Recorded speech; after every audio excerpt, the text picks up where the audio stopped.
Buenas noches a todas y a todos. Estamos en Dosis conmigo solamente, con Vela. Y hoy tengo a una invitada muy especial, a Angie Castellón Valderrama.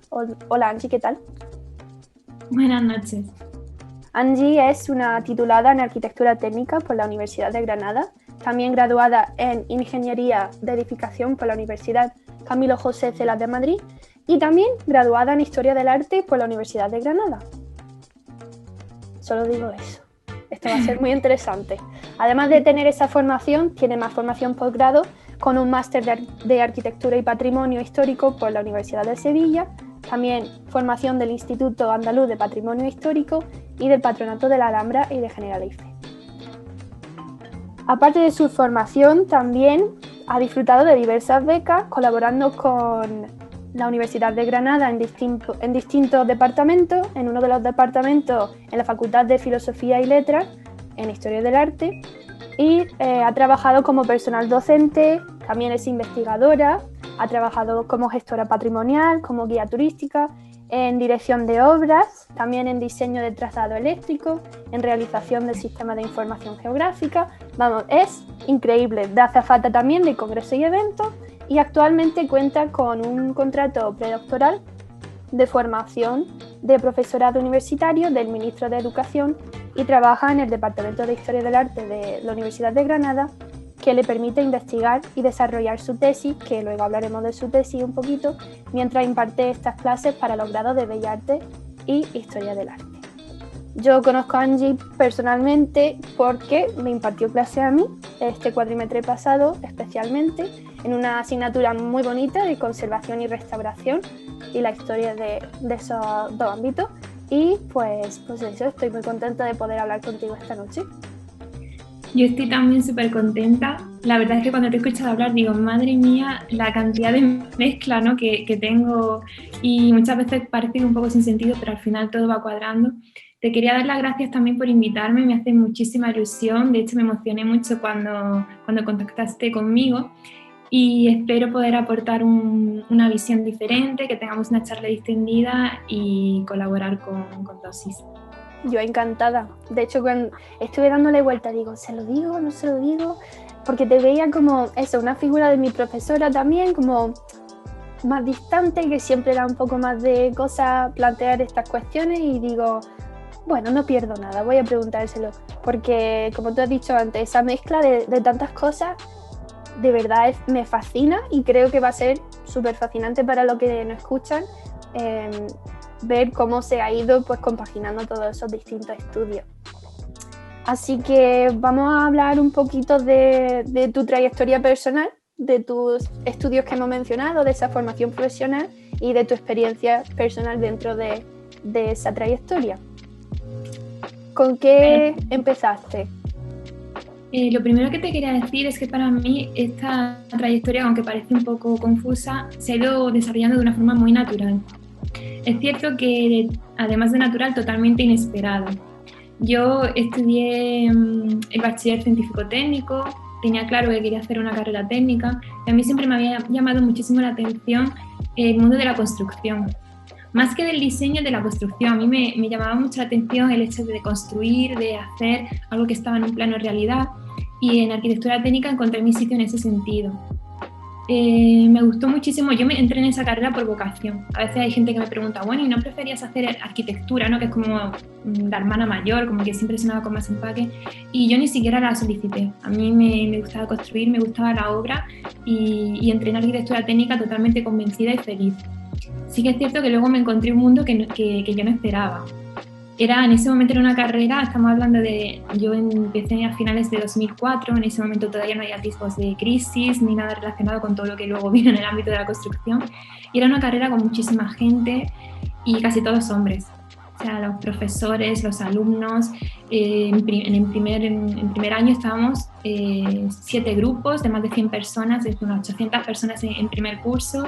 Wow. Y yo me vi ahí con 17 añitos, rodeada de compañeros hombres que yo los veía como que estaban en su salsa, y luego muy pocas chicas, muy pocas mujeres, que muchas veces parecía que estábamos allí como pidiendo perdón por estar, sobre todo en algunas asignaturas. Y había profesores que, por ejemplo, recomendaban en verano a los compañeros que trabajasen de albañiles. Claro, eran como discursos muy centrados en los hombres de la clase. Claro. Aún así también tengo que decir que luego había otros profesores que ayudaban muchísimo a que las chicas nos sintiésemos integradas y demás. Pero bueno, fueron unos años difíciles de muchísimo aprendizaje. Yo creo que me vinieron muy bien para espabilarme, por decirlo así, decir, madre mía, esto es el mundo real.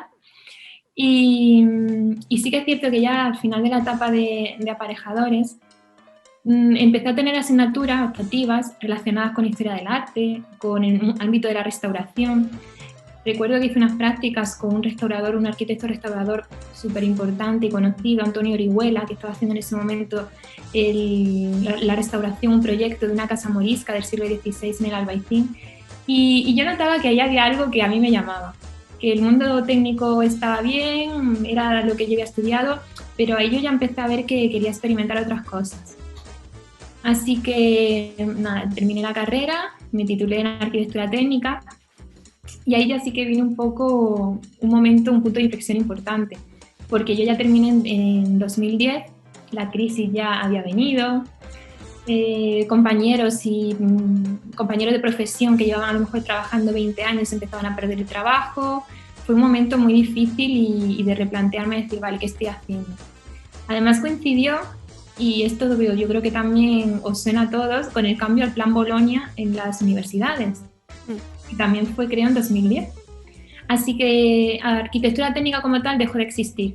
Yo me vi con una carrera que acababa de terminar, que acababa de terminar y que no iba a seguir existiendo a nivel académico, que en el resto de Europa no estaba reconocida ni lo iba a estar, y prácticamente con posibilidades cero de encontrar trabajo. Aún así, y una cosa que yo siempre he intentado hacer es no pararme. Así que empecé a buscar prácticas, empecé a trabajar, de hecho, de asistente de dirección de ejecución de obra. Estuve durante un año participando en una obra y también fue una experiencia que me flipó. No en estudios, sino directamente en obra, allí con los albañiles, con el día a día. Hay muchas historietas que podríamos contar sobre eso. Y también me ayudó a seguir dándome cuenta de que era un mundo difícil, que yo allí llegaba con 22 añitos y no siempre te hacían caso a la primera.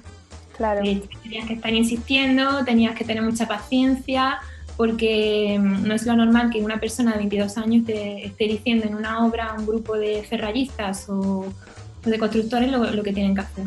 Claro. Así que, como te digo, a mí mi paso por aparejadores, por el mundo de la construcción, me ayudó muchísimo a darme cuenta de que si yo quería cosas tenía que lucharlas. Ya. Yo creo que las mujeres que estamos en ese ámbito aprendemos desde muy jóvenes a la sensación de lucha constante. A partir de aquí, como te decía, me vi sin eso, que una carrera que no estaba reconocida, y en ese momento se empezó a ofertar el grado en Ingeniería de Edificación, y en Madrid tenía la posibilidad de hacerla, me convalidaban bastantes créditos y con un año más obtenía el título de la ingeniería. Lo que pasa es que mi cabeza loca, como ya te dije antes, que yo ya tenía ahí cosas rondando, a mí me había llamado ya la chispa de decir, bueno, ¿y si pruebo a meterme en historia del arte, aunque sea como hobby? ¿No? Yo lo veía como algo, ahora lo pienso y digo, madre mía, pero en ese momento lo veía incluso como algo bohemio, ¿no? De decir, me salgo un poco de lo que yo he hecho hasta ahora y me voy a meter en historia del arte, en la facultad de letras. Lo veía hasta como algo así un poco bohemio, no lo sé. Y entonces hice primero historia del arte a la vez que el último año de la ingeniería. Y yo veía que yo donde estaba contenta y donde estaba a gusto eran las clases de historia del arte. Empezaba a descubrir cosas totalmente diferentes, un mundo totalmente distinto, y me atrapó.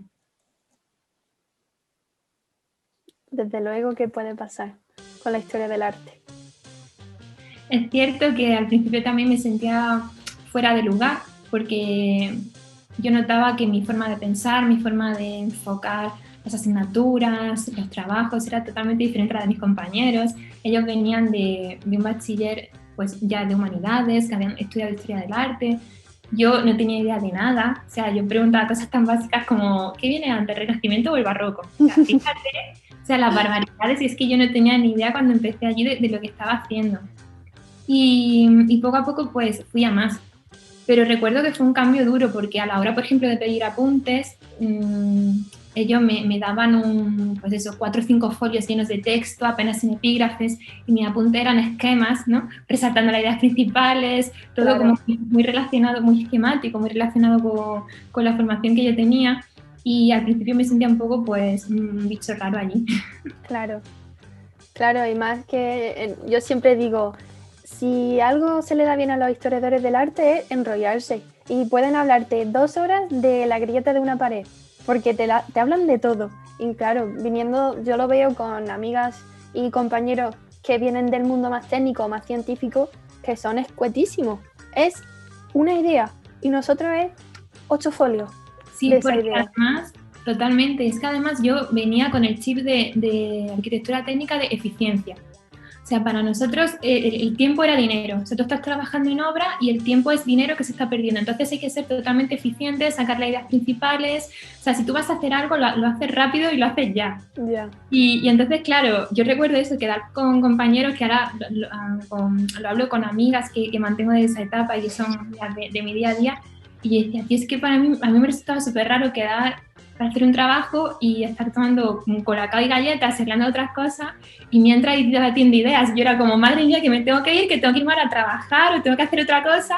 Y si estoy aquí 2 horas, necesito que sean 2 horas de eficiencia. Exacto. Pero no vi tampoco, ahora lo pienso y no veo para nada como algo malo ese cambio. O sea, creo que me aportó un punto de vista diferente, reflexionar más las cosas, darle espacio, respirarlas, y en ese momento necesitaba eso, respirar. Pero también venías con la ventaja, porque yo creo que es algo muy bueno, saber sintetizar, saber ir al grano y tener esa formación técnica. Yo creo que le hace falta a mucha gente de letra, por así decirlo.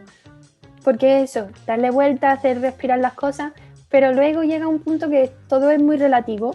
Entonces, ¿hacia dónde lo enfocas? ¿Qué estás haciendo? Y que tú hayas tenido eso, yo creo que te llevaste lo mejor de los 2 mundos, por así decirlo.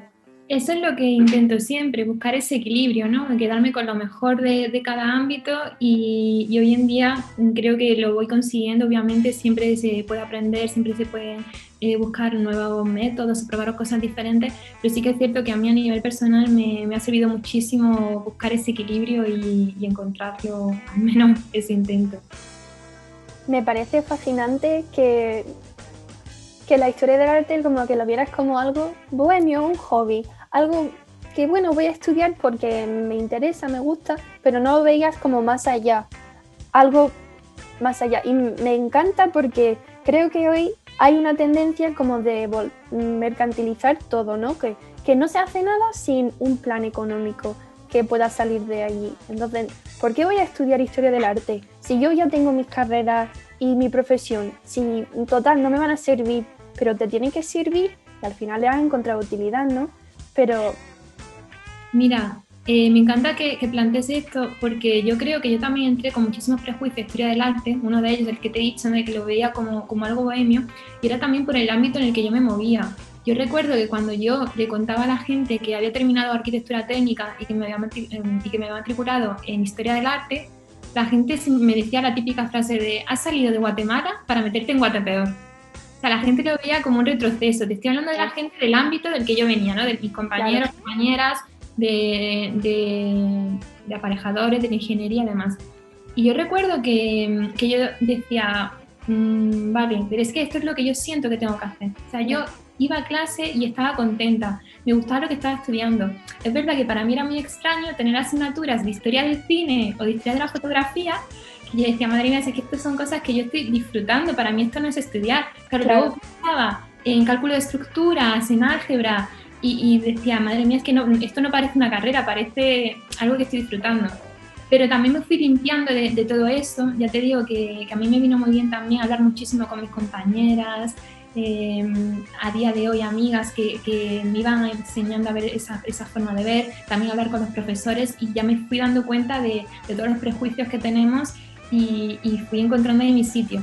Y por ejemplo, hoy en día me preguntan mucho, ¿no? ¿Y las salidas profesionales? ¿Qué hago? Porque obviamente siempre tenemos ahí eso. Pero yo siempre transmito lo mismo, y es que al final, y esto se lo digo a mis padres, porque mis padres siempre quisieron que yo tuviese esa formación técnica y demás, y de broma les digo, si es que al final la cabra tira al monte. Porque yo, por ejemplo, de pequeña, yo siempre decía que yo quería ser periodista, me encantaba leer, estaba muy relacionada con el mundo de las letras, luego tuve ahí ese cambio, ¿no? A ese perfil más técnico, buscando precisamente también, orientado por mis padres, quizás salidas profesionales que en ese momento eran más estables, y al final yo se lo digo mucho a ellos y nos reímos, pero es que es verdad, al final cada persona tiene una pasión, tiene unas inquietudes y las tiene que desarrollar, las tiene que cuidar, y en mi caso he tenido la suerte de poder compaginar estos dos ámbitos, pero yo siempre animo a la gente que se quiten de prejuicios, de salidas profesionales o ideas que nos puedan meter la sociedad en la cabeza y demás, porque al final se trata de que hagamos lo que nos gusta, y si hacemos lo que nos gusta conseguiremos muchísimo más que si estamos en un sitio en el que no sentimos que sea nuestro. Claro, estoy de acuerdo. Creo que no mucha gente se mueve en ese sentido de hacer lo que le gusta, lo que le llama, y ojalá más personas lo hiciesen, porque habría también muchas más cosas originales de buscar, de encontrar, de compaginar lo que te gusta, y así es como sale la novedad, ¿no? Totalmente de acuerdo, sí. Me hace mucha gracia lo de los apuntes esquemáticos. Porque sí. me estoy imaginando tu cara de ¿cómo pasó todo esto ahora? 5 páginas de letras, así todo escrito. Pues al final me seguía haciendo mis esquemas. O sea, yo cuando pedía apuntar a los compañeros, al final iba sacando las ideas principales, me lo iba poniendo en folio porque mi mente funcionaba así y claro, ya no volvía a cambiarla. Pues muy bien. Y entonces, después de terminar Historia del Arte, yo ya cuando estaba estudiando Historia del Arte, también hay que tener en cuenta una cosa que has dicho tú antes, y es cómo se enfrenta a la segunda carrera. No lo haces igual que con la primera. Ya tiene otros recursos, ya yo la viví de un modo totalmente diferente. Yo creo que me resultó más fácil también quizás por eso. Y entonces yo ya cuando estaba en Historia del Arte, yo también estaba pensando en lo que vendría después, porque además ya era la segunda carrera que hacía, la empecé con 24 años, y yo decía, madre mía, es que la voy a acabar y yo tengo que tener ya otras opciones. Yo llevaba trabajando desde los 20 añitos, o sea, yo empecé a trabajar muy pronto con los trabajos que comentaba, estudiar azafata y cosas así. Y estando en Historia del Arte tuve la oportunidad, y esto es muy curioso, no por estar estudiando Historia del Arte, sino por ser arquitecta técnica, de entrar en una empresa de visitas guiadas culturales. El jefe era arquitecto y quería que la mayoría de los trabajadores fuesen arquitectos. En mi caso yo creo que le hacía ilusión tener una aparejadora, y entré por eso. Y empecé a hacer visitas guiadas y me gustaba muchísimo. O sea, yo disfruté muchísimo, estuve trabajando al final casi en esa empresa un año, luego en otras 2 o 3 años más, y disfrutaba muchísimo en ese ámbito. Me relacionaba con la gente, me encanta hablar, como podrás comprobar. Y me gustaba muchísimo, pero también me daba cuenta de que era un trabajo muy sacrificado, que en ese momento yo no trabajaba 6 días a la semana, y entonces empecé a pensar en otras opciones, y el mundo de la investigación, ese gusanillo también estaba calando en mí, y también gracias al apoyo del que hoy es mi director de tesis, Pepe Castillo, que nunca podré darle las gracias lo suficiente por todo lo que confió en mí, porque también para él yo creo que era un reto esto de llegar con una visión totalmente diferente, y él ha tenido que ir también encauzándome. Y entonces hablé con él y le dije, yo ya cuando estaba todavía estudiando la carrera, le dije que tenía esa inquietud, y me dijo, bueno, pues entonces te tienes que centrar, intentar sacar buenas notas si luego quieres acceder a un tipo de contrato predoctoral o una opción así. Y entonces yo ya todavía estando en la carrera, ya era consciente de que luego quería dar ese paso. Así que me puse todavía en modo más friki y más eficiente. Y yo llego a los exámenes pensando, si no voy a sacar X nota, o sea, me salgo y no lo hago. Porque yo ya tenía esa ilusión, tenía esa iniciativa. Y por suerte, pues me fue bien, y después de acabar la carrera hice el máster, conseguí el contrato predoctoral, y por eso estoy haciendo la tesis. Así que mucho trabajo porque fueron unos años muy difíciles, sobre todo con esa presión, ¿no? Porque al final tú eres un número y si no llegas a una nota de corte, no llegas a unos objetivos mínimos, da igual todo lo demás. Y esa presión es muy dura, es muy dura. Así que fueron unos años difíciles, pero ahora estoy muy contenta de haber emprendido ese camino. ¿Y de qué va tu tesis? ¿Sobre qué investigas? Combina precisamente el ámbito técnico y el de las humanidades. Sí o sí yo tenía claro que quería centrarme en patrimonio arquitectónico, y aquí también de nuevo mi director de tesis me ayudó muchísimo para darme las claves sobre cómo enfocarla y hacia dónde dirigirme, y estoy haciendo una revisión, un análisis de los conjuntos históricos a nivel nacional, de la revisión de la figura, de cómo ha ido evolucionando, de todas las declaraciones que hay en España, que yo eso también al principio lo veía como, ¡ay, qué guay! Y luego cuando yo me puse a ver, hay más de 800 conjuntos históricos declarados en España. O sea, yo nada más que leerme todas las declaraciones, hacer la base de datos, porque esa es otra. Yo tenía muy claro que yo quería hacer una base de datos, y eso también es algo que no se suele hacer en historia del arte, una tesis con números, con base de datos, así que también aquí tuve que plantearlo. De nuevo mi director de tesis me dijo que sí, me ayudó también a desarrollarla, pero nada más que hacer la base de datos, o sea, ha sido ya un trabajazo. Pero estoy muy contenta porque al final he ido cubriendo un ámbito en el que me siento muy cómoda. Entonces sigues trabajando en tu tesis, más ahora, ¿no? Me comentaste hace poco que el cuatrimestre pasado dabas toda tu docencia, pero ahora pues tienes más tiempo para tu tesis. Sí, de hecho la quiero terminar ya, si todo va bien, este curso académico, para cerrar ya este ciclo de contrato FPU y poder seguir evolucionando en otro sentido. Claro, porque el contrato es exclusivo para la Universidad de Granada. Es decir, sí, además es predoctoral, o sea que en el momento en el que ya lees la tesis y ojalá consiga el título de doctora, pues ya hay que buscar otro tipo de contrato, otro tipo de salida. Claro. Estupendo. Pues ojalá lo termine, la verdad. Ya te iré avisando. Sí. A mí me interesa mucho también el campo más de patrimonio. Yo también me enfoco por allí, también estoy haciendo una beca con Celia sobre planeamiento urbano, cosas así, entonces me llama mucho la atención también ese ámbito, así que lo mismo te leo tu tesis. Celia fue, cuando yo estaba haciendo el máster, fue mi tutora del trabajo fin de máster, y de ella también se dieron muchísimas ideas para la tesis, así que ya que la han mencionado, aprovecho también para mencionarla yo. Muy bien, un saludo a Celia y a Pepe Castillo también. Bueno, pues cuéntame una experiencia tuya de la docencia dentro de tu contrato de FPU. Yo la docencia la he disfrutado muchísimo. También, como comentaba antes, yo creo que el hecho de haber trabajado de guía, de ese contacto con la gente, me facilitó muchísimo luego dar las clases. Y voy a centrarme porque he dado clases en diferentes facultades, pero me gustó muchísimo la experiencia en la Facultad de Bellas Artes. Yo ahí tenía una asignatura que abarcaba desde la prehistoria hasta el siglo XIX. Es una asignatura que dan en primero, que bueno, a mí me parece una barbaridad. De hecho, es una de las asignaturas que más suspensos tienen esa carrera porque abarca muchísimo. O sea, imagínate desde la prehistoria hasta el siglo XIX intentar explicar toda la historia del arte. Y en esta asignatura yo tenía bastante libertad, por no decirla toda, a la hora de organizar las clases, dar el temario. Yo podía hacer lo que quisiera, por decirlo así. Y sí que es cierto que desde el Departamento de Historia del Arte pues me dieron unas pautas, un temario que dar. Pero yo no me terminaba de encontrar cómoda con ese temario porque, por ejemplo, no se mencionaba ninguna mujer. ¿Ninguna? Ninguna. O sea, en ese temario que se daba hasta el momento no aparecían mujeres artistas.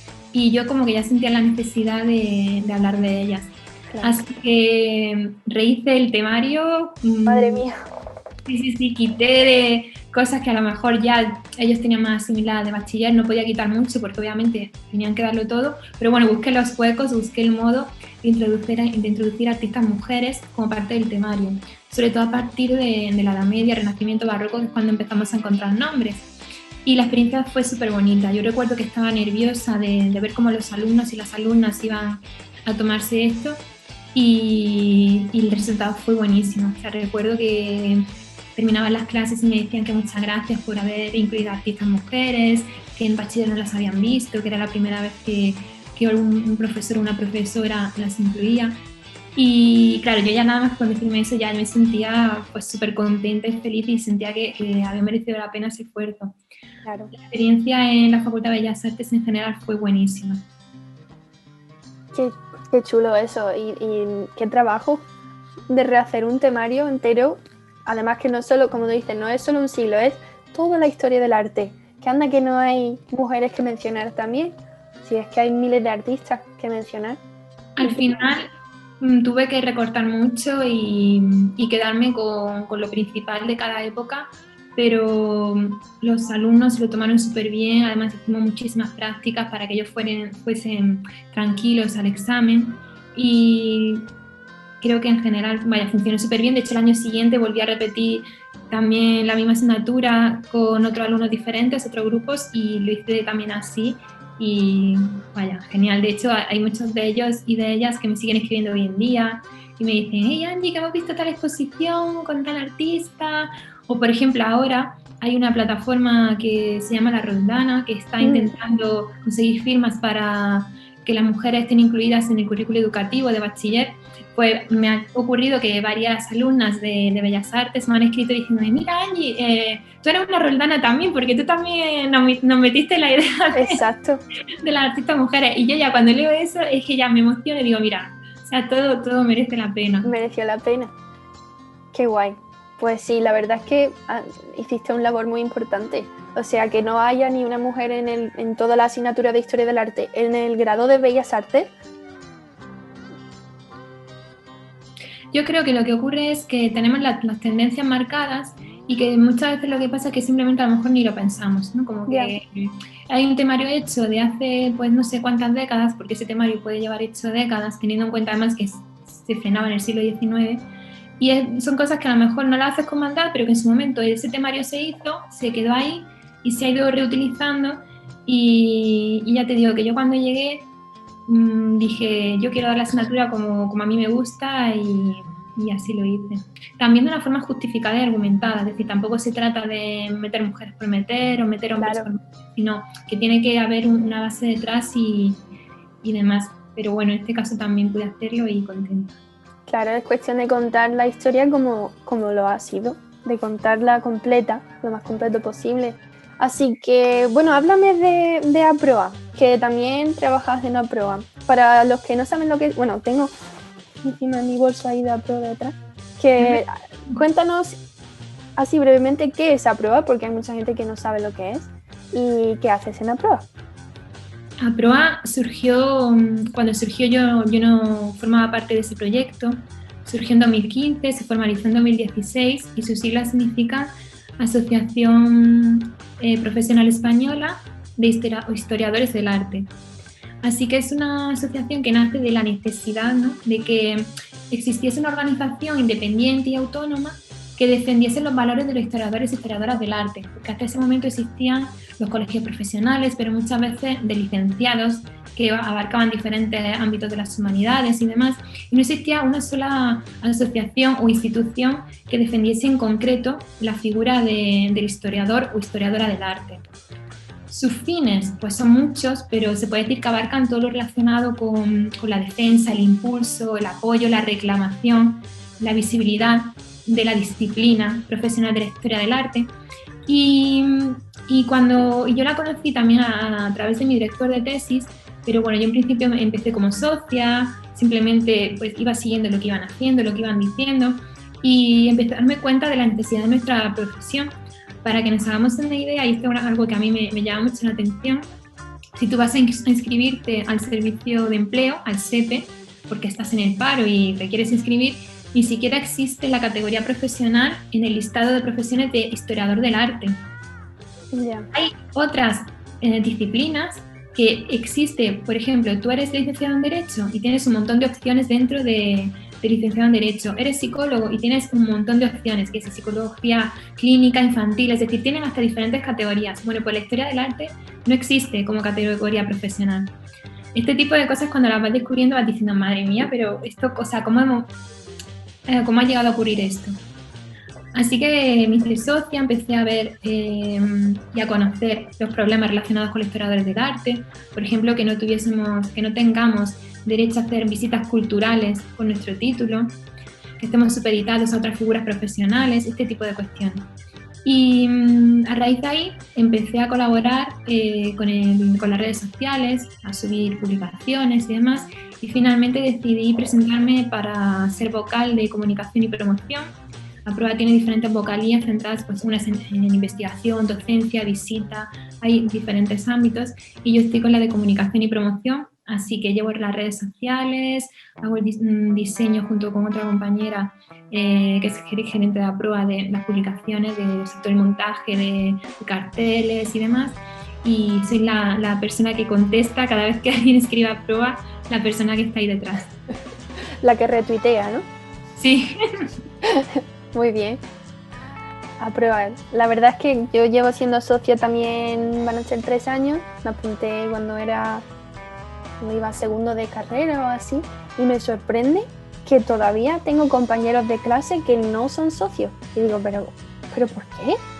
Pero no solo eso, sino que no saben lo que es. Y digo, ¿cómo no vaya a saber lo que es? ¿De verdad? Pero bueno, yo lo Se intento está trabajando muchísimo por conseguir que nuestra profesión tenga el lugar que merece, porque al final otras profesiones, y no es malo para nada, otras profesiones han ido creciendo, adquiriendo competencias profesionales, adquiriendo también una regulación legislativa que nosotros no tenemos. Entonces, claro, estamos como en el limbo. Tenemos la capacidad por haber estudiado este grado para hacer muchísimas cosas, pero luego sobre el papel no podemos hacerlas. Y APROA está trabajando muchísimo en ese sentido. Cada vez que se va a hacer una norma nueva relacionada con patrimonio, siempre estamos revisándola cuando está todavía en su fase de borrador, presentando alegaciones para que nos incluyan los apartados que no estamos incluidos. Hay muchísimo trabajo de fondo. Además, todas las personas que colaboran en APROA lo hacen sin retribución económica. Así que yo creo que es súper importante que todos apoyemos esta causa, porque al final los resultados positivos van a incidir en todos los historiadores y historiadoras del arte, claro. Así que toda colaboración es poca. Claro, hacerse socio y socia. ¿Y qué pasó con, bueno, el nombre de APROA? No siempre ha sido así, ¿no? APROA, de hecho, cuando le ha presentado, he dicho el nombre antiguo, con toda la intención del mundo. APROA nació siendo la Asociación Profesional de Historiadores del Arte, y como comentaba al principio, yo soy la persona que contesta en redes sociales, a la que le llegan los mensajes, los comentarios y demás. Y entonces hubo una campaña que hicimos promocionando, o sea, vendiendo camisetas, también sin sacar beneficio económico, simplemente el precio de costo, con la frase de yo soy historiador del arte, precisamente para que empecemos a identificarnos con nuestra profesión, que tengamos ese orgullo de ser historiadores del arte y demás, y con un objetivo totalmente positivo y bueno. Lo que ocurrió es que, bueno, APROA, como he dicho antes, no tiene grandes ingresos económicos, es una asociación que se mantiene de las cuotas de los socios, pero siempre intentando hacerlo de forma comedida, así que no teníamos muchos fondos y se encargó un tipo de camiseta, ¿no? Si encargábamos 2 tipos de camisetas, claro, pues el precio subía muchísimo. Y entonces empezaron a llegar los mensajes diciendo que, está como criticando, que solamente habíamos sacado la opción de yo soy historiador del arte, incluimos a las mujeres. Llegaron mensajes tanto privados como luego públicos en comentarios, pues eso, bastante críticos, algunos de ellos un poco agresivos también, pues echándonos en cara que no habíamos incluido a las mujeres. Y entonces yo recuerdo que a mí, o sea, eso me impactó muchísimo, porque yo conozco a las personas que están en APROA y decía, madre mía, pero si aquí todos apoyamos 100% la igualdad, digo, o sea, nos identificamos con el feminismo, y a mí personalmente esto me afectó muchísimo. Hablé con la junta directiva de ese momento, yo formaba ya parte de la junta directiva de APROA, y además me di cuenta de otra cosa, y es que en nuestra asociación, si tú miras en las estadísticas de Facebook o de Instagram, nuestros seguidores, más del 70% eran mujeres. Wow. Y decía, es que estamos hablando de que APROA está formada por mujeres. Entonces, en la siguiente reunión de junta directiva que tuvimos les expuse esto, las críticas, los comentarios y también el hecho de que éramos básicamente una asociación de mujeres y por las mujeres. Claro. También te comentaba una cosa que a mí me llamó la atención cuando empecé a estudiar Historia del Arte, era que casi todo eran chicas. Yo venía de un mundo de hombres, por decirlo así, y aquí ocurría lo contrario. Así que la junta directiva en ese momento pues también se quedó sorprendida, ¿no? Y también, y aquí tengo también que de nuevo darle las gracias a Pepe Castillo, porque en cuanto yo comenté esto, él dijo, venga, esto hay que cambiarlo y no puede ser así. También había otras voces, otras personas en la junta directiva que también insistían muchísimo en la necesidad de la inclusión de la mujer. Y bueno, nos vinimos tan arriba, y aquí también eso, el presidente de la asociación, Pepe Castillo, lo llevó al extremo y dijo, hay que cambiar el nombre y a partir de ahora somos APROA, Asociación Profesional Española de Historiadoras, en primer lugar, e Historiadores del Arte.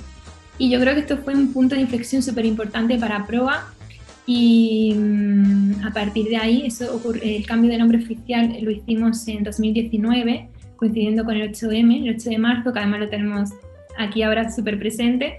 Y creo que fue un paso muy importante y yo estoy muy contenta de que eso se hiciese y que APROA sea una asociación que pone por delante a la mujer, porque básicamente está formada por muchísimas mujeres. No podíamos obviar eso.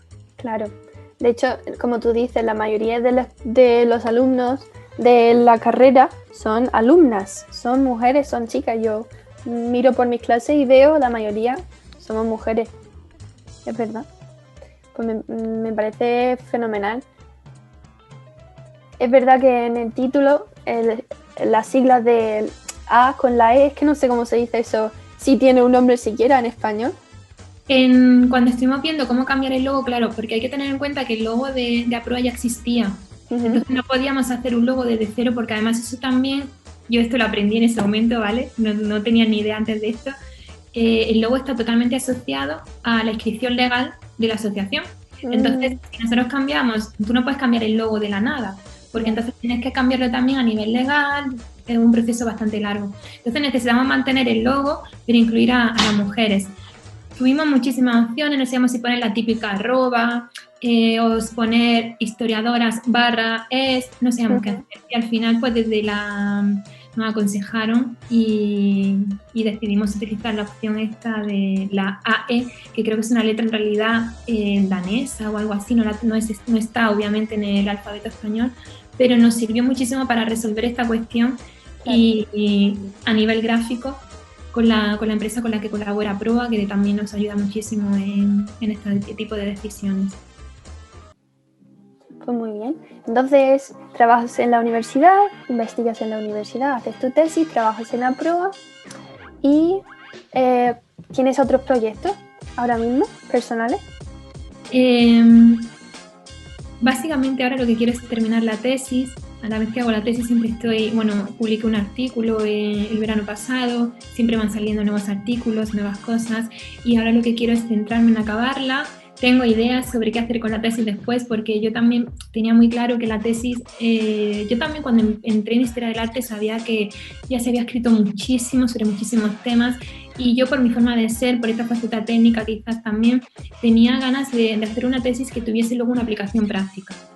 La estoy enfocando en ese sentido, no puedo desvelar mucho, pero sí que es verdad que mi idea es que la tesis no la estoy enfocando simplemente como un estudio analítico o un estudio de lectura y ya está, sino que luego tiene una parte de aplicación práctica, así que intentaré que cuando ya esté leída, si todo va bien, darle esa salida y espero que vaya bien la cosa y que no quede finalmente en nada. Genial. De hecho, la parte práctica que sea útil en ese sentido, que se aplique, es también una manera en que tú puedas sentir que contribuyen más allá de lo que tú haces personalmente, ¿no? Que sabes que tu trabajo ayuda y hace y aporta a tanto la historia del arte como a los ámbitos en los que está tocando también tu tesis. Y me parece muy, muy importante, que hace una labor muy importante. Esa era mi idea, que no fuese una tesis que, oye, que también está súper bien, ¿eh? Que hay tesis que simplemente pues, se centran en una investigación, aclaran un tema y está genial, pero yo no quería una tesis, por decirlo así, de biblioteca, ¿no? De consulta, sino que me apetecía hacer algo, también te digo, por mi forma de ser, por cómo yo me he ido configurando, que tuviese luego ese paso práctico. Y por eso lo decidí así, sin desmerecer para nada el trabajo de otros grandes compañeros, porque todas las investigaciones al final son necesarias. Claro, Y aporta muchísimo. eso sí es verdad. Pues muy bien. Bueno, Bela, pues llegado a este punto, a mí también me gustaría que hablásemos de otras cosas que también son muy interesantes y que nos pueden dar también otra perspectiva, y es hablar de mujeres que nos inspiran. Mujeres que por diferentes razones, obviamente podríamos dar muchísimos nombres, hablar muchísimo, pero podríamos quedarnos con unos cuantos y con las razones de por qué las hemos elegido. Perfecto. ¿Quieres empezar? Eso te iba a decir, ¿quién empieza? Empieza tú, que te veo con algo en la cabeza ya. Venga, empiezo yo. A mí, si me lo permites, voy a contestar en dos sentidos. Porque creo que el primero de ellos es muy importante, y es que cuando tú eres pequeña, cuando eres un niño, una niña, al final tus primeros referentes son los que tienes cerca. Entonces a mí me resulta muy difícil hablar de mujeres que me inspiran o que han aportado algo en mi vida sin hacer referencia a mi familia. Claro. La primera referencia que tengo es mi madre, mis abuelas, mujeres que eran súper trabajadoras, pero que luego siempre las veías con una sonrisa, con buen ánimo, con buen humor. Y a mí eso desde pequeña me marcó muchísimo. Y luego también, sí o sí, tengo que hablar de mis compañeras. Cuando estaba en aparejadores, cuando hice el máster de arquitectura y patrimonio o de ingeniería, yo veía a compañeras a las que yo ya admiraba, porque yo decía, es que mira lo que están haciendo, mira que bien hacen esto, que bien hacen lo otro. Luego estudié historia del arte y me ocurrió lo mismo, de hecho he hablado ya de algunas compañeras aquí hoy, y me fui dando cuenta de eso, que en la universidad yo tenía compañeras a las que admiraba, pero es que luego me iba a trabajar y veía a compañeras azafatas, que este ámbito también ahí hemos sufrido bastante el machismo durante mucho tiempo, hay muchos casos también muy delicados en este sentido, y yo veía a mis compañeras azafatas y las veía, pues eso, que nos obligaban a estar con nuestros vestidos, nuestros tacones, y que estábamos moviendo cajas, yendo de un sitio para otro, haciendo de todo, y que luego a la vez eran compañeras que estaban estudiando traducción, psicología, empresariales, medicina, y eran mujeres súper preparadas y súper formadas, que eran muy jóvenes, pero que yo las veía ya con una vitalidad, con una capacidad increíble, y que muchas veces teníamos que aguantar ciertas cosas y callarnos ante ciertas cosas por el trabajo que estábamos haciendo, pero ya te digo que para mí un referente constante.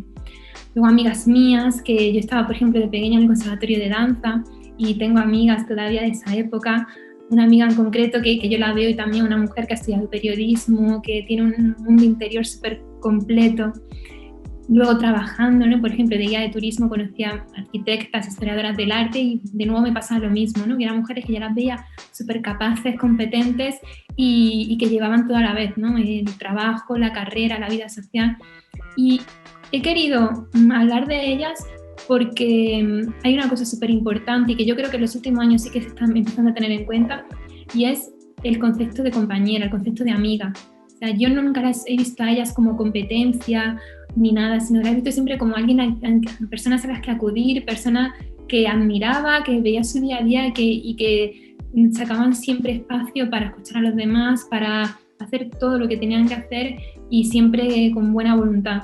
Así que, si me lo permites, bueno, ya lo has hecho. Yo quería hacer esta referencia sí o sí a las mujeres compañeras, a las mujeres amigas, porque son de quienes bebemos en nuestro día a día, y para mí han sido un básico en mi vida.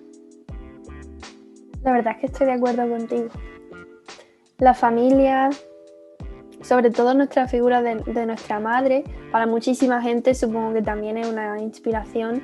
Tu madre, la que te... Yo personalmente siento que yo soy quien soy por mi madre, ¿no? Totalmente. Y de hecho una de las personas que yo traía, que eran pues, de mi ámbito más personal, era mi madre. porque también además le tengo referente como esa figura materna, pero también como profesora, porque en Estados Unidos, en España no se permite, pero pues se enseña en casa, se puede enseñar en casa, y yo aprendí en casa hasta que fui al instituto en España. Entonces yo siempre lo digo, mi madre fue la profesora más dura que he tenido jamás, pero sí. Y seguramente con lo que más has aprendido.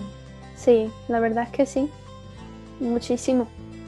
Y a gente de otra persona que he traído yo de mi ámbito personal, ya lo he mencionado antes, pero Celia Martínez Yáñez, que ha sido profesora mía, también es mi tutora de la beca de colaboración, y es una mujer que me inspira muchísimo. Otra todoterreno. Sí, es que es abrumador, porque yo cuando le conocí me acuerdo que me intimidaba, le veía como profesional, muy, como se dice, literalmente traducido desde el inglés, conseguida, ¿sabes? Como que ha conseguido mucho, pero también le veía pues simpática, que te escuchaba, que hablaba contigo, moderna, con su familia, viajando, muy estilosa, porque me encanta, siempre va muy fashion y ha sido también una inspiración. Yo cuando le vi digo, yo quiero ser así, y lo pensé. Así que esa es una de las personas de mi ámbito cercano que yo he traído. Me encantan tus dos selecciones. En cuanto a mujeres que no conozco, solamente a través de la historia, también he traído algunas, pero la que más, a lo mejor la que quiero mencionar primera, me hace mucha gracia, le descubrí porque compartimos cumpleaños el 11 de agosto, entonces como que le siento muy aquí, porque es que compartimos cumpleaños, aunque ella pues vivió en el siglo XVII, XVIII, ¿no? Pero es Ana María Luisa de Medici. Es la última descendiente de la rama de la casa de los Medici y una patrona del arte, y quizás más importante que el famoso Lorenzo de Medici que todos conocemos. Es muy importante esta mujer porque tras la muerte de su marido estéril, pues decide volver a Italia, y después de movidas políticas, digamos, pues Cosme III le intenta dar el trono, pero los poderes políticos de Europa no quieren, entonces le ofrecen la regencia del Gran Ducado, pero ella declina la oferta, no quiere nada que ver con el mundo de los hombres, digamos, de sus prioridades políticas, y ella se instala permanentemente en el Palacio Pitti y se dedica 100% a las antigüedades y a las artes. Y ella es gracias a ella por la que tenemos la colección tan importante que hay hoy en día en Venecia, porque ella, bueno, hizo una especie de pacto de familia, digamos, que decía que toda la colección de los Medici se tenía que quedar donde estaba, que no podía salir. Ay, creo que he dicho, puede ser que haya dicho Venecia, pero es Florencia, quería decir Florencia. Y bueno, pues de todo, desde pues joyas, libros, estatuas, pinturas, toda la galería que esa familia tenía, es gracias a ella que sigue allí. Y yo le veo también como que se adelantó a lo que nosotros consideramos como nuestro principio constitucional también, ¿no? Del derecho del acceso a la cultura y de su disfrute, porque ella no solo pensaba en ella y en su familia y en su nombre, sino que pensaba en todos, que su colección era para todos, para que disfrutaran, y que se debería quedar allí para que lo pudieran disfrutar. Y entonces pues es una mujer que me inspira mucho, una gran mecenas. Me ha gustado también muchísimo esta referencia.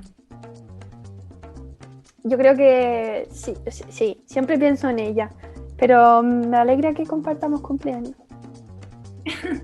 Yo, una de las mujeres que he traído, no compartimos cumpleaños, pero tiene una historia curiosa en este sentido que no la iba a comentar, pero como ya la has dicho, la comentaré después. Yo de pequeña recuerdo que siempre tenía en mente a mujeres escritoras. De pequeña quería ser escritora, fue la primera referencia que tuve fuera del ámbito familiar. Yo veía nombres de mujeres y me llamaba muchísimo la atención. Pero como esta charla estaba más centrada en mi trayectoria profesional, en la historia del arte, pues al final he traído 3 nombres relacionados con la historia del arte, además 3 nombres muy famosos hoy en día, sobre todo gracias al empuje de los últimos años, pero que aunque puedan parecer tópicos, voy a explicar por qué lo he traído, porque me gusta muchísimo el significado de por qué lo he hecho.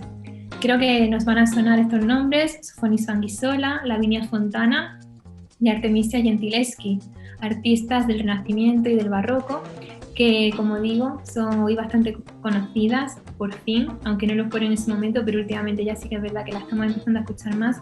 Pero yo las he elegido por una cuestión concreta. Para mí es muy importante, creo que es crucial que las personas nos valoremos y que también seamos conscientes de la imagen que transmitimos. Y en un momento dado, ellas decidieron mostrarse como artistas, como mujeres intelectuales y sobre todo como mujeres independientes. Entonces las he traído por eso. En el caso de Sofonisba y de Lavinia, ellas decidieron autorretratarse como mujeres artistas. Sofonisba, por ejemplo, aparece pintando directamente en uno de sus autorretratos, una mujer del Renacimiento, igual que Lavinia. Y Lavinia aparece, por ejemplo, en un autorretrato de ella tocando el piano, con un caballete de fondo. Es decir, ellas eligieron mostrarse al mundo como mujeres totalmente capaces, autónomas y que hacían labores, trabajos que en ese momento se relacionaban obviamente con los hombres. Así que el motivo de traer sus nombres aquí es precisamente ese, la forma que tuvieron de mostrarse ante el mundo, ¿no? De esa identificación. Y en cuanto a Artemisia Gentileschi, el autorretrato que quiero comentar no es de ella como artista, pero es de ella como Santa Catalina de Alejandría. Santa Catalina de Alejandría era una figura que Artemisia es posterior, se enmarca ya dentro del barroco, y en ese momento la figura de Santa Catalina estaba muy relacionada con una mujer noble, de gran inteligencia, que enfrenta a sabios, a filósofos, defendiendo, según cuenta la leyenda, el cristianismo. Se decía de Santa Catalina que en realidad conseguía incluso convencer a filósofos de que se convirtiesen al cristianismo. Y en realidad, y esto se sabe luego ya a posteriori, Santa Catalina de Alejandría es un reflejo, es la leyenda cristianizada de Hipatia. Yo cuando descubrí esto ya me cautivó. No es nuevo ni es nada extraño que el cristianismo utilizase figuras reconocidas y reputadas para darles carácter cristiano y así que la población asimilase de una forma más fácil esos cambios, ¿no? El cambio de la época romana a la cristiana. El caso es que Artemisia elige representarse como Santa Catalina de Alejandría precisamente porque Santa Catalina era una mujer totalmente relacionada con una mujer fuerte, independiente, que no se vendía, que era fiel a sus ideales. Así que también para mí el hecho de que una artista como era Artemisia eligiese esta figura para mostrarse al mundo me parece también algo que quería destacar. Y además lo hace con, no sé si tenéis en mente el retrato de Artemisia, todos tenemos quizás el de la Santa Catalina de Caravaggio, una obra maestra sin duda, pero quizás una Santa Catalina más dulce, más tranquila. Sin embargo, cuando Artemisia recurre a esta figura para representarla, para representarse a sí misma, lo hace con un gesto quizás más desafiante, un poco soberbio quizás, o un gesto orgulloso, pero a mí, en definitiva, me resulta un gesto valiente, ¿no? Como de reivindicación, de decir, aquí estoy yo, miro al espectador, te desafío, ¿no? No estoy aceptando dulcemente este martirio, sino que me estoy dando cuenta de lo que está pasando y no estoy conforme, ¿no? Como este punto de orgullo y de valentía, y por eso quería resaltar este autorretrato y así cerrar con este autorretrato, porque me parece, como decía al principio, súper importante que las mujeres seamos conscientes del papel que ocupamos, que transmitamos esta imagen de seguridad, de autosuficiencia, de independencia, que estoy segurísima que todas tenemos y nuestras abuelas, nuestras bisabuelas han tenido, pero que ahora por suerte tenemos la oportunidad de sacarlo hacia adelante. Y en cuanto a lo que decías del cumpleaños, esto que conste que lo descubrí a posteriori, yo ya estaba enamorada de Artemisia, de Santa Catalina y de Hipatia, pero curiosamente Santa Catalina de Alejandría se celebra el 25 de noviembre, que es el día de mi cumple, el día contra la eliminación contra la violencia de género, también es el 25 de noviembre, y además esto también un dato más personal, es el día de Santa Catalina de Alejandría, es la patrona de Jaén, mis abuelos son de allí, y también estaban como muy relacionados con esta figura, y ya cuando lo descubrí fue como, madre mía, encima de que esto ya me gustaba antes, cuando ya me enteré de todo esto fue como terminar de cerrar el círculo. Qué guay, me encanta. Me encanta los detalles, bueno, me encanta todo, ¿no? Pero los detalles del final le dan el toque especial. Pero sí que es verdad lo que dice de que hay que pensar esa manera de mostrarnos al mundo, de como profesionales, como mujeres, como personas, nuestra personalidad, que lo que estuvimos comentando de las redes, ¿no? De que tú eliges qué expones al mundo. Tú tienes que estar de acuerdo o ser cómoda con cómo te muestras al mundo y cómo te pueden percibir, pero no regirte simplemente a lo que puedan pensar de ti, sino ser valiente, como han hecho estas 3 artistas, ¿no? Han sido ellas muy valientes. Y la verdad es que me alegro mucho que últimamente se hable mucho de ellas, porque se lo merecen, desde luego. Desde luego. Ahora tengo curiosidad para saber quién es la que decías de la autora. Que no la has dicho. ¿El qué? Cuando hablaba de escritoras, de que era más pequeña, hablaba de escritoras. Pues mira, por ejemplo, recuerdo a Ana María Matute, que tenía un cuento creo que era el Árbol del Oro y otros relatos, me gustaba muchísimo. Y también me acuerdo que uno de los primeros libros que leí, que ahora lo pienso y no sé si era muy pequeña en ese momento, pero mis padres leen muchísimo. O sea, yo a mis padres lo he visto siempre con libros en su mano. Y le cogí a mi madre un libro de Espido Freire, que se llamaba Irlanda. Y me acuerdo que yo era pequeña, yo me metía en esos mundos, ¿no? Y me llamaba mucho la atención. Yo recuerdo que yo de pequeña decía, joder, yo de mayor quiero ser Espido Freire. Pues no sé qué libro es, la verdad. Creo que fue uno de los primeros que escribió, porque ella cuando dio el salto luego fue con Melocotones helados. Creo que fue. Pero bueno, yo es que en mi casa había muchísimos libros. Luego también me iba y cogía clásicos, teníamos también una estantería con clásicos, con premios Nobel, y siempre estaba por ahí bicheando, leyendo cosas que ya te digo, yo creo que en ese momento ni entendía.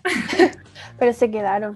A mí me pasó eso con Jane Austen, que luego al ir creciendo, y además en Estados Unidos se trata mucho su obra dentro del instituto, se lee mucho, pues es también una inspiración para mí, porque aunque se dice que fue una mujer muy conservadora a lo mejor, también se piensa que ella lo que hizo fue como novelizar el pensamiento de Mary Wollstonecraft, que es la madre de Mary Shelley, la que escribió Frankenstein, y esa mujer es como que estableció las bases del feminismo moderno, con una filosofía muy feminista de los derechos de la mujer, de la educación de la mujer.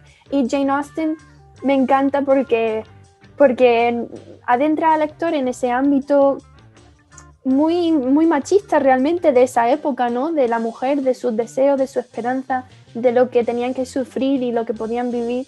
Y me encanta esa mujer, esa figura. Y murió muy, muy joven. Yo lo aprendí hace poco, lo vi que murió con 46 años, creo que de una enfermedad súper extraña. Y bueno, escritora es que, claro, porque no hemos tenido que regir así un poco, como has dicho, a la historia del arte, pero vamos, podríamos hablar de, no sé, Sor Juana de la Cruz, por ejemplo. Fantástica, una mujer que se metió a monja porque quiso seguir aprendiendo, por su amor al conocimiento, ¿no?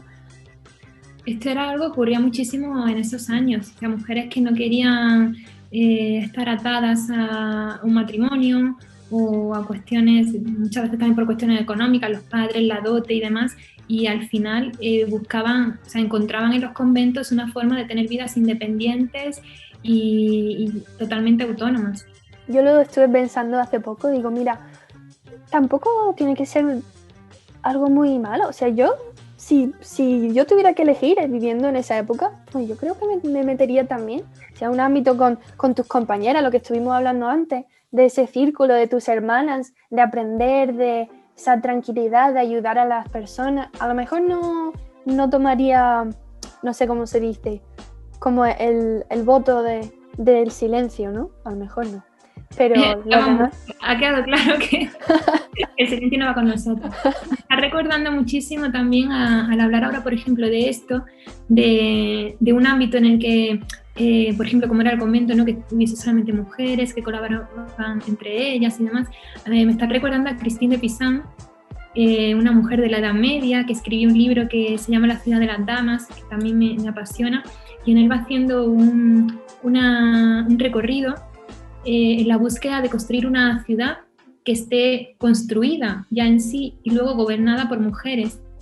ella lo enfoca todo desde el punto de vista de que ha tenido un sueño, claro, porque en esa época ella no podía decir abiertamente esas ideas, pero lo enfoca como que ha tenido un sueño en el que esa ciudad se va desarrollando y ella va hablando con diferentes mujeres importantes de la historia. Por ejemplo, creo que en una de sus conversaciones es con Agripina y le va preguntando cosas. Luego también va hablando como con personificaciones de la bondad, de la rectitud, y es súper interesante. Y también me ha recordado porque ella lo que buscaba era una forma de decir que las mujeres pueden construir una ciudad y gobernarla de una forma totalmente independiente. Wow, qué curioso. No había escuchado nunca hablar de ella, pero me resulta muy interesante. Te va a gustar sin duda. O sea, investiga que la figura de Christine de Pizan es súper bonita. Ella se quedó viuda, estaba en la corte italiana, luego se traslada a Francia tras quedar viuda y es allí donde escribe este libro. Luego va presentando a diferentes mujeres nobles su propio libro. También se preocupó por la difusión, por hacer diferentes copias, contrató a mujeres que hacían miniaturas para ilustrarlo. Es una historia apasionante. Y luego al final lo más importante es eso, pues ir cogiendo de cada persona las cosas que te llaman la atención, con las que te inspiran más o te identifican más. Y esto lo hacemos de mujeres, lo hacemos de hombres en nuestro día a día, y yo creo que es algo que enriquece muchísimo. O sea, nosotros estamos también compuestos, yo al menos siento eso, yo estoy compuesta por la historia de las personas que tengo cerca, por el trabajo de las personas que he visto, que he leído, que he compartido, y obviamente, aunque al principio te hagan la pregunta y te quedes diciendo, madre mía, ¿qué contesto? Pero cuando te pones a pensar lo que dices tú, al final encuentras muchos referentes, muchísimas respuestas. Yo, por ejemplo, los nombres que te he dado de las escritoras, no son las escritoras, no son a lo mejor nombres que te diría hoy en día como adulta, pero por ejemplo de pequeña, que yo no tenía ni idea de nada, pues yo rebuscaba y hay algo que te llama la atención, no sabes por qué, y al final también estamos formados de eso. Claro, claro. Y la verdad es que tú te estás volviendo una de esas figuras, aunque a lo mejor tú no lo percibas desde tu figura de profesora, pero digo de experiencia propia y porque conozco a más compañeras que ellas también te ven como una de esas figuras que inspiran, tanto como profesional como mujer. Y nada, y te quería dar las gracias otra vez por venir, por tener esta charla conmigo y nada. Ha sido un placer. Ha sido un placer, estoy muy contenta de haber formado parte de esto y puedes contar conmigo para lo que quieras. Y esto lo hago extensible a todas las personas que muchas veces nos cuesta un poco dar el salto, lo que tú decías, ¿no? De hablar con esta persona y a proponer esto. Bueno, hay que atreverse, hay que ir hacia adelante, porque luego siempre salen cosas positivas, así que estoy muy contenta de que esto haya ocurrido y te doy también las gracias por ello. Pues nada, y a todo lo que habéis estado escuchando, muchas gracias por venir, por escuchar, y nos vemos en la próxima.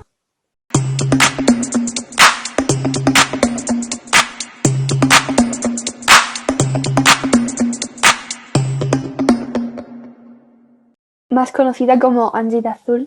Angie de Azul, sí. En redes, que por cierto, ¿de dónde viene ese nombre? ¿Tiene alguna historia en especial o...?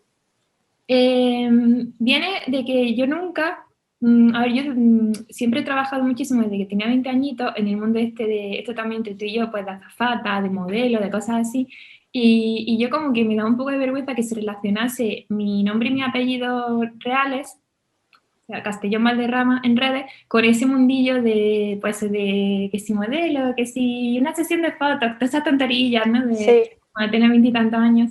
Y entonces yo siempre tuve muy claro que no quería tener mis nombres reales en las redes sociales. Así que he ido pasando por diferentes nombres, pero es verdad que el color azul me gusta igual que todo, o sea, es que en realidad no tengo un color favorito, pero me gusta mucho cómo suena, no sé, la palabra. Sí. Me gusta cómo suena, empieza por A, la letra A me gusta, y no sé por qué me empezó a dar por ahí, y cojo.